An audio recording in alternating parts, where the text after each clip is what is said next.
কড়াইয়ে সরিষার তেল ঢালতেই যেন রান্নাঘর জুড়ে ভেসে ওঠে গ্রামের দুপুরের গন্ধ।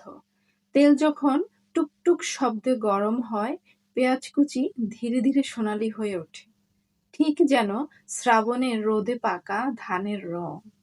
তার ভেতর রসুন আর জিরা পড়তেই সুবাসে ভরে যায় চারপাশ। হলুদ, মরিচ, লবণ মিশে মশলাটা কষতে কষতে হয়ে ওঠে রঙিন এক গল্পের পটভূমি। এই সময় টাটকা মলা মাছগুলো ঢেলে দেই কড়াইয়ে। মনে হয় যেন সর্বজয়া তার ছোট সংসারের জন্য যত্ন করে রান্না করছেন। চুলার পাশে আরেক হাঁড়িতে ভাত বসানো, ফাঁকে ফাঁকে ঢাকনাটা তুলে দেই, দেখে নেই ভাতও ঠিকঠাক মতো ফুটছে কিনা। সংসারের এই দুই চাকারই তো সমান খেয়াল রাখতে হয়।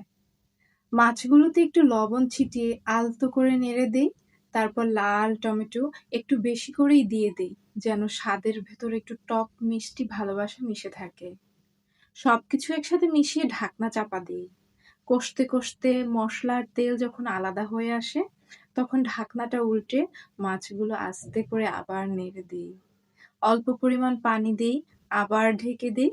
স্বাদগুলো যেন একসাথে মাখামাখি হয়ে যায়।